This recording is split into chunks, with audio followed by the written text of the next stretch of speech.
2 spoon போதும். உங்க பிரச்சனைகளை கட்டுப்படுத்த லயன் டேட் சிரப். தினமும் 2 spoon Lion date syrup. Lion date syrup. ஒரு மகிழ்ச்சியான செய்தி. இதயம் நலனையின் விலை லிட்டருக்கு ரூபாய் 105 குறைஞ்சிருக்கு. செப்டம்பர் 2023ல 1 லிட்டர் இதயம் நலனையின் அதிகபட்ச விலை ரூபாய் 503. ஆனா இப்ப 1 லிட்டர் இதயம் நலனையின் விலை ரூபாய் 398 மட்டும்தான் தமிழ்நாட்டுல. அப்ப இனிமே எல்லாரும் இதயம் நலனை வாங்கலாம் இல்ல? துணை முதல்வர் உதயநிதி அலங்காநல்லூர் ஜல்லிக்கட்டு போட்டியை பார்க்க மகன் இன்பநிதியுடன் வந்தார்.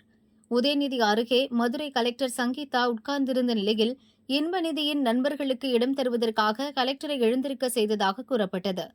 இது தொடர்பாக வீடியோ பதிவிட்ட பாஜக மாநில தலைவர் அண்ணாமலை பெண் அதிகாரியை அவமதித்ததாக கண்டனம் தெரிவித்திருந்தார்.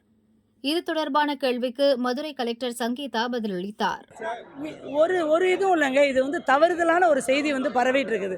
எந்த இதுவும் இல்லை, நீங்கள் எல்லாருமே இங்கே தான் இருந்தீங்க, எல்லாரும் கண்ணு முன்னாடியே தான் நடந்தது. இது யாரும் இது பண்ணலை, சுமூகமாக நல்லபடியாக நடந்தது. இல்லை அவர் அவரோட பையனை அவரோட பிடிக்காடி ரெண்டு பேரும் ஒரே இருக்கிற உட்கார்ற மாதிரியான திட்டமிட்டு பண்ணியிருந்தாங்க. அதை பார்த்து தான் நீங்கள் எழுந்திரிச்சு போயிருந்தீங்க. அதுக்கு வேறு ஏதாவது ஏற்பாடு பண்ணியிருந்தாங்க? இல்லைங்க, நாங்கள் எழுந்தெல்லாம் போகலை. மாண்புமிகு அமைச்சர் அவர்கள் எழுந்து சொல்லிட்டு இருந்தனால ஒரு அமைச்சர் நிற்கும் போது மாவட்ட ஆட்சித்தலைவர் நிற்கணுன்றனால அது புரோட்டோகால் படி தான் நான் நின்னேன். யாரும் என்னை நிற்க சொல்லலை, யாரும் எழுந்துக்கோங்கன்னு யாருமே சொல்லலை. இங்கே நடந்தது எதுவுமே தெரியாமல் இது கிடைக்கக்கூடிய புகைப்படங்களை வச்சு ஆளாளுக்கு ஒரு கதை பேசிகிட்டு இருக்கிறாங்க. அதுக்கெல்லாம் நம்ம பதில் சொல்லிட்டு இருக்க முடியாது.